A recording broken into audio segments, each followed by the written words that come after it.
for Anthony Joshua to take on. The mandatory with the WBA, probably the third best heavyweight in the world, although he'd argue that he's the best. Take Deontay Wilder out, you know, that super fight is going to take time to make. Alexander Povekin, just look at his pedigree. A wonderful amateur career, Olympic gold medalist, double European amateur champion, world champion, and he's won 34 of 35 as a pro. We saw what he did to David Price on the AJ Parker night, and I think he brings a lot of heat. I think he brings a phenomenal boxing brain, a great team behind him, and a left hook that Joshua's got to be very, very careful about. But listen, it's great to have Anthony back again at a stadium. It's wonderful. You know, we've had him at Wembley. We've had him twice down at the Principality in Cardiff. We just love AJ nights, and I think they've taken boxing to a completely different level. You know, Carl Froch will still tell me that the 80,000 that he brought here with George Groves was a one-off. But look, we're moving on, and I think the heavyweight division is fantastic at the moment. And September the 22nd is going to be a wonderful night on Sky Box Office. We've got a pretty good night on July the 28th at the O2 with Dillian White and Joseph Parker, of course. That's a real pick-em in 10 days' time. But let's get hold of Anthony straight away. Fresh in back from New York, obviously a big press conference out there yesterday. Let's not talk Jarrell Miller, let's talk Alexander Povetkin. That's why we're here. How dangerous is Povetkin, and how seriously will you have to take him? Yeah, Alexander Povetkin, as you mentioned, gold medalist, unbelievable pedigree, has come through the professional rankings very well. I've watched him for a long time, and you know, nowadays I think the industry of boxing in terms of the fan base is a lot different. So maybe because first language might not be English, or the social media might not be the most dominant, people should never underestimate a fighter due to fan base and stuff like that. Alexander Povetkin is one of the best fighters that I'll be facing on my record, and I look forward to it as well, actually. He's got a style that I enjoy competing with. I have no problem with left hooks, right hands, defend and counter, and box at range as well, so it should be good. I'm sure the undercard will be packed, and you know what, Jarrell Miller, Wilder, I had the issues like with Parker. It seems that there's always been a lot going on around my fights. You know, I've always had a fight to focus on, but there's always been a fight booked next. Like, if you beat Molina, you're going to fight Klitschko. Klitschko's sitting ringside. So I've always had that issue. And I've found it quite interesting, and I've tried to understand how to deal with these things. And over the last few years, I've been fighting 10 years now, and I feel I've always done it for fun. And I've just had fun with it because I preferred the lifestyle it presented me. And now I'm dead serious about this business. And this is chapter 2 for me, and Povetkin is the first on my list. So that doesn't bother you, all the talk of Wilder, this being a potential banana skin, I guess, you know, the upsets in heavyweight history, littered with them, of course, you know, at Wembley Arena, Lennox Lewis losing to Oliver McCall in a fight everybody thought he was going to win. It's just about Alexander Povetkin for you and Rob. It's just concentrating on him. Not anymore. It was that before. I used to concentrate on the opponents, and as I said, it was like, I was always worrying about what was next, so I'd be like, I don't want to make no mistakes with this opponent. And I started boxing within myself. I stopped expressing myself and, you know, my potential to go on and be a great heavyweight champion. Even though I have these titles, it's about proving your stock worth every time you fight. And now it's not just about Povetkin, it's not just about Wilder. It's about me, my legacy, and reaching my potential. So all comers are welcome. And as I said, in this chapter where my mindset is different because I understand what I'm involved in, Alexander is the first person on my list. What's been the difference, though, that's made you do that, the growing maturity as you reign as a world heavyweight champion with all those belts in front of you? What's been that difference? I spend a lot of time studying, and I spend a lot of time looking in the mirror at myself. I don't... and I listen to Rob as well. And then I'm not too interested in like the praise or the criticism. I just have to look at myself. And then sooner or later, if you look in the mirror hard enough, you'll find the answers of who you really are and what you're trying to achieve. And I've been doing that since I started boxing. And as I said, I only box for fun. I went to boxing because it taught me discipline, to control egos, keep humble. And I've always said that. And now it's more about, I know I'm good at this. And I've built my mindset over the last 10 years. Now I feel very, very confident, and I've learned about my weight, my boxing style, and as I said, this is a new chapter. I think I've got 10 years left in boxing, and I want to really cement my legacy. You really believe that, 10 years? Yeah, because I think now science, information, and people have done it. Foreman, Bernard Hopkins, and my friend now, Klitschko, went on till 40. Mayweather done it, so I believe I can as well. Vladimir Klitschko, of course, April last year was a thunderous fight. Do you predict something similar? Good afternoon, everyone. I'm very happy to be here. Thank you for your warm welcome. In regards to the upcoming fight, I want to say that Anthony Joshua has proved he's one of the strongest fighters here, and I'm very excited about this fight. Both of us been training very hard and before of it. How do you beat Anthony Joshua? No one's done it yet. What are the tools that you believe you possess? Is it the pedigree, the experience you've had over the years? What do you bring to the table that's different to the other fighters that have faced Joshua before? Как вы собираетесь победить Энтони Джошуа? Никто этого не делал заранее. Есть ли у вас какой-то определенный стиль, стратегия, или вы преподнесете что-то новое? Вы знаете, мы нарабатываем технические действия, которые постараемся выполнить в бою. Я понимаю, что Энтони Джошуа на данный момент чемпион мира, что простого боя не будет, но мы к этому готовы. You know, this fight will be all about experience. I am aware that Anthony Joshua is a world champion, but we've been training hard and we're ready for this fight. You've been a world champion before, but there's a number of titles there. What's the motivation, the ambition for you, Alexander? Is it to clean up and then take on Wilder and try and become the undisputed, unified heavyweight king? Если обратить внимание на все титулы, которые у него есть, какая для вас самая главная мотивация? Вы знаете, для меня мотивация есть уже то, что он чемпион мира и что он является сильнейшим боксером. Вот это для меня, наверное, самая основная мотивация. The best motivation for myself would be the knowing that he is the world champion and I will be fighting him very soon. Let's bring Vadim in. Vadim, tell us a little bit about the team behind Alexander, about the camp that he's going to have in Russia, and how dedicated this athlete is and has been over the years. I would say that there's no question that come September 22nd, we're not gonna see all the hype that we've seen so far from Wilder, Miller yesterday.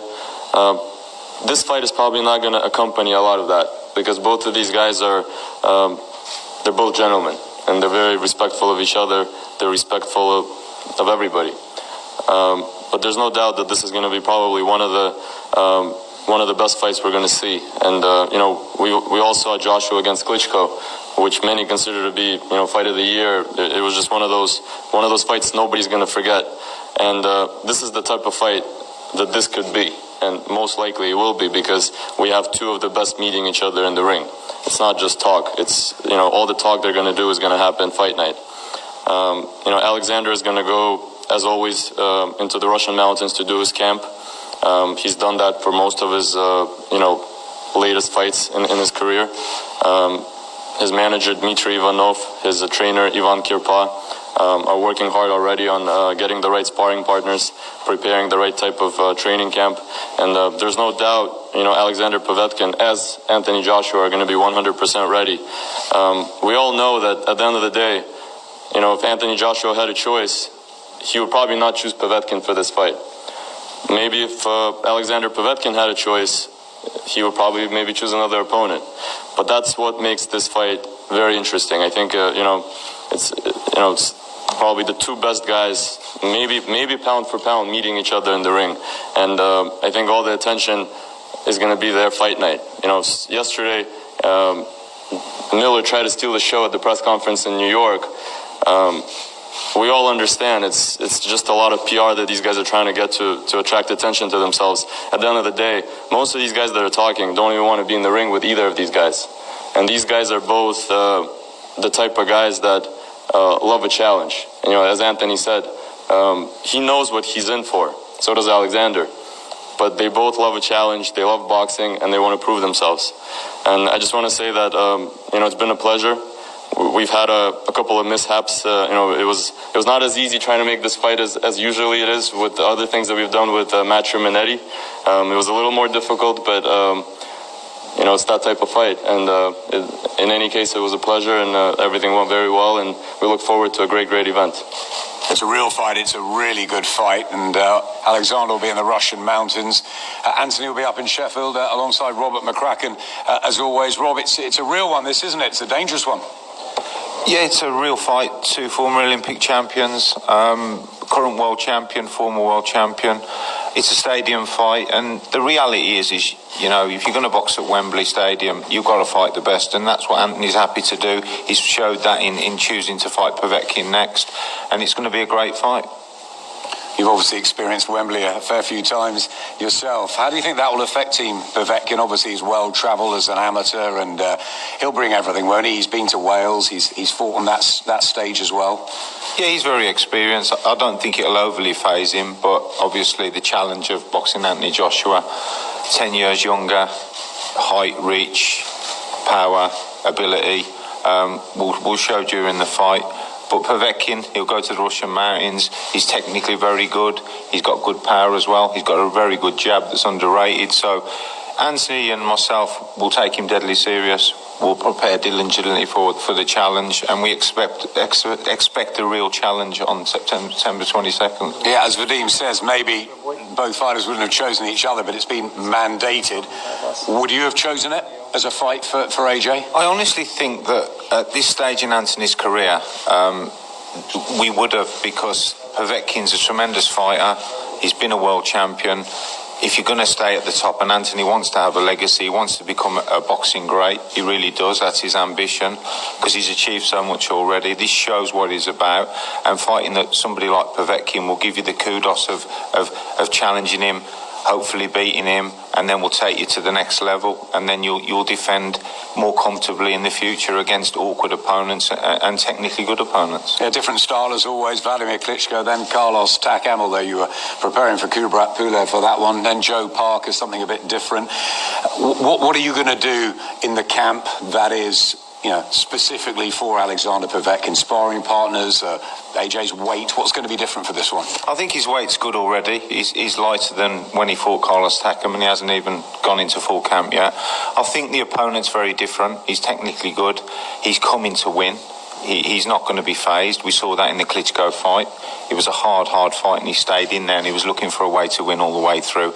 So, we'll get the right sparring partners in, and we'll work on the right drills, and we'll get Anthony in the best of shape. So on the night, it happens, it flows naturally, and it'll be a great fight, and I'm sure Povetkin will give it 100%, but we're very confident. Anthony, let's finish with you. Obviously, being in New York, back here at Wembley, stadium fights all the time. What is this doing for boxing generally? Both in the USA, in the UK, these huge shows. First of all, how much are you privileged to be sort of leading the way? And what do you think it's doing for the young getting into the sport? It surely can only be massive for it. Yeah, remember, it takes all of us on this table, everyone out there to kind of bring the sport to where it is. Boxing's a giant in itself.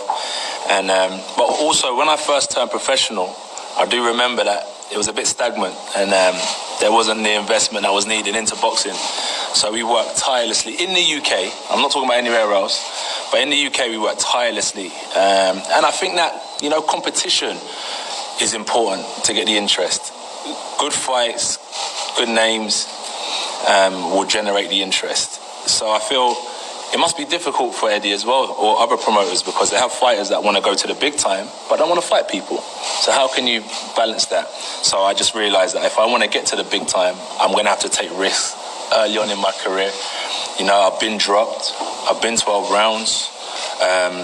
I've got put on weight. I've lost weight. I've trained certain ways that I shouldn't have. I've learned about boxing-specific training, and I'm a lot more experienced. I'm older. And so when I talk about things like, it's not about him or him anymore, I think it reverts me back to my reflection on the amateurs is when you're going to the World Championships or the Olympics, I have to look at the end goal. of getting that gold medal for my country. So it's not just about, oh, I've got to fight this person, that person, that person. You know what I mean? There's a tournament, and I feel like right now I'm back in the tournament stage where I have to get through Povekin, and I have to get through Wilder, and I have to get through who's next in order to create this legacy. And it's great because people can relate to that, and they're part of this journey right now. It's resonating with the Americans, with the Russians, with the English, with the Africans. It's a great time for boxing, and I wouldn't say I'm leading the way because, as I said, I feel like we're all pushing this forward, and it's interesting to see who else is with me on this journey, not for the hype, but for the tough challenges and real competition. Finally, you put your flag in the sand and said it's London, it's Wembley. The next two fights, it's September 22nd, it's April the 13th. So the British supporters, your followers, are going to be hugely excited about the next few months, aren't they? Yeah, man, it's phenomenal. I just hope that the tickets sell. I don't think Eddie's got any worries there. Don't worry too much about that. Talking of tickets, they go on sale Monday on pre-sale, Tuesday on general sale. And just want to echo what's been said here again, and thanks to Vadim for those words as well. These are two great fighters who love a challenge. And we do live in a sport full of hype. We've seen that particularly over the last 24 hours. But Alexander's been there, he's done it. He's fought some great fighters as well. But this young man is a phenomenon. And all those things he says he's learned in his career, he's had 21 fights. And if you want to take an independent ranking system like the Ring magazine, in his last fight he boxed number 3, which was Joseph Parker. This time he's boxing number 3 again. He boxed number 1 in Vladimir Klitschko at the time. He's beaten number 6 in Dillian White. He's beaten number 7 in Dominic Brazil. He's beaten, at the time, I think, number 9 in Carlos Takam. He's had 21 fights. The pace that this young man is moving at and the challenge that he is willing to accept and take is fantastic for the sport of boxing, because we know he could sell out this stadium in a much, much, much easier fight. Anthony Joshua doesn't want that. He wants to create a legacy, and you only do